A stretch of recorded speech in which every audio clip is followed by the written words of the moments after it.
के हाट के लोगों के बीच में आजाद उम्मीदवार के तौर पर हम कोशिश कर रहे हैं। नॉमिनेशन फाइल हमारा हो चुका है। एक खबर सामने आ तो AIMI के अध्यक्ष अख्तरुल ईमान बेईमान है, घूसखोर है और घूस लेकर लोगों को टिकट दे रहा है। ये बात मैं नहीं कह रहा हूँ, बल्कि इन्हीं के पार्टी के लोग, इन्हीं के चाहने वाले लोग ये आरोप लगा रहे हैं।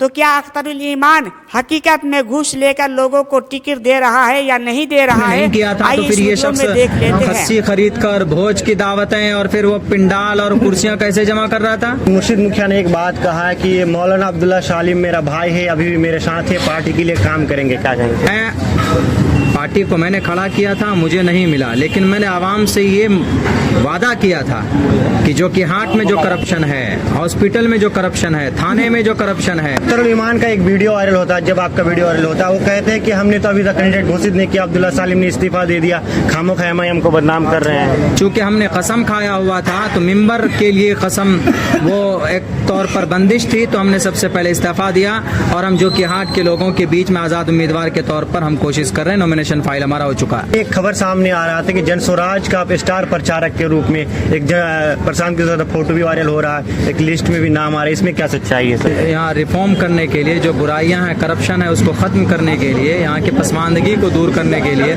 मुझे किसी सैम्बल की और किसी झंडे की अब ज़रूरत नहीं है। इस बेटे को मौका दीजिए, इंशाअल्लाह जीतने के बाद 5 घंटे के अंदर जो कि हाट ब्लॉक और यहाँ के करप्शन जो खाते उनके मुंह में ताला और जाबी लगा दिया जाए। उम्मीद में है कि भैया हमें मिलेगा, और हम लोग सीधे साधे लोग होते हैं। हम लोग, हमारे दिल के अंदर कोई छल कपट नहीं होता। जो आप कहते हैं हम मान लेते हैं, लेकिन नहीं मालूम कि उनके उन बातों के अंदर में कौन सी साजिशें छुपी हुई थी।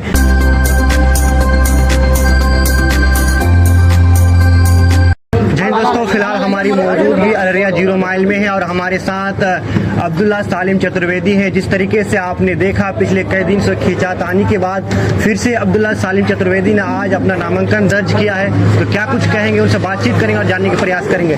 सर, आपका बहुत बहुत स्वागत ट्रू रिपोर्ट में। आपका भी बहुत शुक्रिया। सर, आज आपने नामांकन किया बहुत खींचतान के बीच, जिस तरह से सोशल मीडिया में आपका वीडियो वायरल हुआ, और क्या कहेंगे सर? देखिए, मेरी तैयारी तो बहुत पहले से थी ही इलेक्शन लड़ने की। सन 2020 में भी थी और अभी तो मेरी थी ही, बहुत पहले से मेरी तैयारी थी। और बस फ़र्क इतना है कि मैंने जिस पार्टी से मेहनत की और काम किया, उस पार्टी से मुझे टिकट नहीं मिला, मेरा टिकट किसी और को दे दिया गया। लेकिन यह है कि मुझे सीमांचल और ख़ुसूसन जो कि हाट के अंदर तब्दीली लाने के लिए और यहाँ रिफॉर्म करने के लिए, जो बुराइयां हैं, करप्शन है, उसको ख़त्म करने के लिए, यहाँ की पसमानदगी को दूर करने के लिए मुझे किसी सैम्बल की और किसी झंडे की अब ज़रूरत नहीं है। इसीलिए हमने लोगों के, अल्लाह के फजल पर, लोगों के भरोसे पर हम यहाँ पर आए हैं और आज हमने अपना नॉमिनेशन फाइल किया है और बस अब 1-2 दिन के बाद में प्रचार प्रसार का काम भी शुरू होगा। सर, आज मुर्शिद मुखिया ने एक बात कहा है कि ये मौलाना अब्दुल्ला सालिम मेरा भाई है, अभी भी मेरे साथ है, पार्टी के लिए काम करेंगे। क्या कहेंगे? मैं कैसे कर सकता हूँ? मैंने खुद ही नॉमिनेशन फाइल किया है, मैं खुद ही मैं कैंडिडेट हूँ, मैं उनके लिए कैसे काम कर सकता हूँ? इसीलिए खैर वो उनकी एक सोच है। रही बात यह कि मैं पार्टी को मैंने खड़ा किया था, मुझे नहीं मिला, लेकिन मैंने आवाम से ये वादा किया था कि जो कि हाट में जो करप्शन है, हॉस्पिटल में जो करप्शन है, थाने में जो करप्शन है, SHO बिना 15,000 11,000 रुपए लेकर FIR दर्ज नहीं करता है, और केवाला मोटेशन में जो 10 से 15,000 रुपए लिए जाते हैं, और वृद्धा इस पे इंदिरा आवास पे जो पैसे लूटे जाते हैं, कमीशन खाया जाता है 40-40 हज़ार रुपए।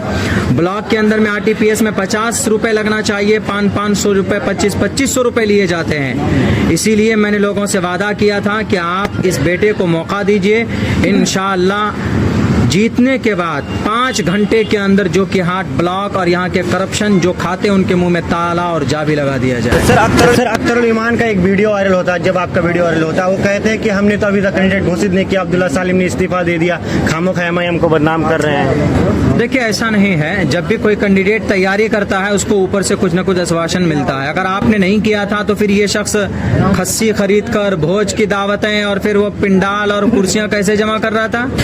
मैं तो नहीं कर रहा था, क्योंकि आपने मुझे नहीं कहा, आपने मुझे कहा कि आप सब्र रखिए, सर्वे चल रहा है। लेकिन एक आदमी कर रहा है, उसको उम्मीद थी, चूंकि उसको आपने बता दिया था कि टिकट आपको हो गया, आप तैयारी कीजिए, आप पेपर रेडी कीजिए। हम इस उम्मीद में है कि भैया हमें मिलेगा, हमें मिलेगा। और हम लोग सीधे साधे लोग होते हैं, हम लोग, हमारे दिल के अंदर कोई छल कपट नहीं होता। जो आप कहते हैं हम मान लेते हैं, लेकिन नहीं मालूम कि उनके उन बातों के अंदर में कौन सी साजिशें छुपी हुई थी। खैर, वो तो हमारी चालाकी से हमें पता चला कि हमारा सैंबल किसी और को दे दिया गया। अगर ऐसा बोलते हैं वो, तो मुझे समझ में नहीं आता कि वो क्यों बोल रहे हैं। हमें पता चल गया था और हमने उनको खबर भी भेजी थी कि सर ऐसा हुआ है क्या। उनका शाम तक कोई रिप्लाई नहीं आया कि हाँ हमने उनको सैंबल नहीं दिया, अभी रुकिए। सुबह हमने खबर की, शाम तक कोई जवाब आना नहीं चाहिए भाई। बोलते हैं कि हम मोबाइल नहीं देखते, मोबाइल नहीं देखते हैं, तो फिर आपको खबरें कैसे पहुंचती, मोबाइल फोन कैसे उठाते हैं आप। ये बातें खैर टालने के लिए होती हैं। हमें जब पता चल गया, जब 12 घंटे का इंतजार हमने किया, जब कोई रिप्लाई नहीं आया, फोन मिला फोन नहीं लगा, तब जाकर हमने कहा कि भाई अब यहाँ पर वक्त ज़ाय करना बर्बाद है। चूंकि हमने कसम खाया हुआ था, तो मिंबर के लिए कसम वो एक तौर पर बंदिश थी, तो हमने सबसे पहले इस्तीफा दिया। और हम जो कि हाट के लोगों के बीच में आज़ाद उम्मीदवार के तौर पर हम कोशिश कर रहे हैं, नॉमिनेशन फाइल हमारा हो चुका है। सर इस बीच में